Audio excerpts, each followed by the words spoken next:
Tripura info news update. পেকুয়াজলা কেন্দ্রের Hirapur SB school বুথে পুনঃভোটের নির্দেশ। ১৬ই এপ্রিল সকাল ৭টা থেকে বিকাল ৫টা পর্যন্ত অনুষ্ঠিত হবে ভোটগ্রহণ। একটা অভিযোগ পেয়েছিলাম, সেই অভিযোগের ভিত্তিতে আমাদের অবজারভার দ্বারা আমরা একটা ইন্ডিপেন্ডেন্টলি এনকোয়ারি করা হয়। সেই এনকোয়ারির মাধ্যমে আমরা এটা জানতে পেরেছি যে এখানে একটা ইভিএম কে ট্যাম্পারিং করার একটা চেষ্টা হয়েছিল।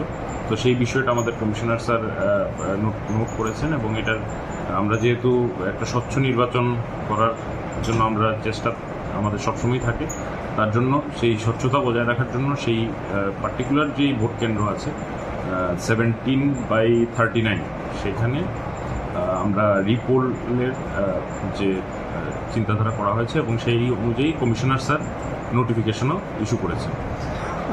স্যার, দেখা যায় যে কাল বেশ কিছু জায়গায় মানে যারা আরও আছে বা যারা পুলিং এজেন্টদের আছে তাদেরকে বের করে দেওয়া হয়েছে, মারধর করা হয়েছে। শুধু মানে এইখানেই নয়, এছাড়া আপনি খোয়াই বলুন, ওইদিকে আপনার বিলুনিয়ার সাইডে বলতে কুলফির দিকে প্রচণ্ড মানে মারধর হয়েছে, সাবরুম সাইডে। তো এইগুলো নিয়ে আপনারা কি করবেন বা কি আপনার প্রতিক্রিয়া থাকবে? দেখুন, সেই রকম আপনারা যেরকমভাবে আমি এখন শুনতে পাচ্ছি সেই রকম বিষয়গুলো আমাদের গোচরে আসেনি।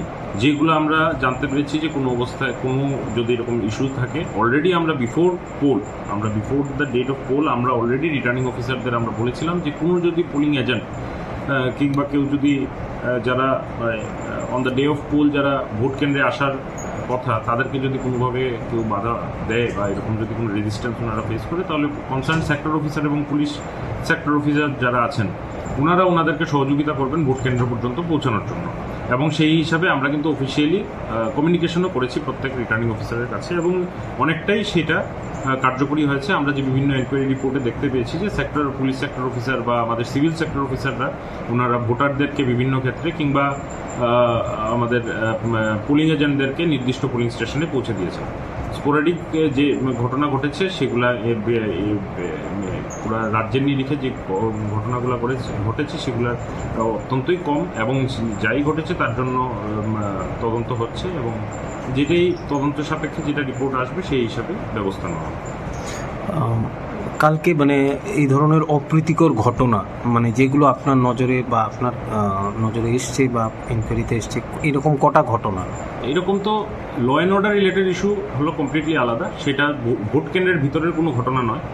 যেগুলো বাইরে যদি যে দু একটা আপনাদের মাধ্যমে আমরা জানতে পেরেছি, পরবর্তী সময় আমরা জিজ্ঞেস করেছি রিটার্নিং অফিসার বা ডিস্ট্রিক্ট ইলেকশন অফিসার, ভোট কেন্দ্রকে কেন্দ্র করে এরকম কোনো বিশেষ ঘটনা ঘটেনি। বাইরে যেগুলো law and order related issue টুকটাক হয়েছে সেগুলোতে অবশ্যই পুলিশ প্রশাসন আইন অনুযায়ী যা ব্যবস্থা নেওয়ার অবশ্যই তা নেবেন। তেমনিতে এখন একটি বিধানসভাতে মানে আপনারা রিপোলিং করাচ্ছেন, একটি ডিস্ট্রিক্ট কাউন্সিল কনস্টিটিউয়েন্সির একটা ভোট কেন্দ্রে এখন পর্যন্ত তাই আমাদের কাছে রিপোর্ট আছে যে রিপোলিং হচ্ছে। ঠিক আছে, thank you. Subscribe to Tripura Info and press the bell icon so that you never miss any latest updates and news on Tripura.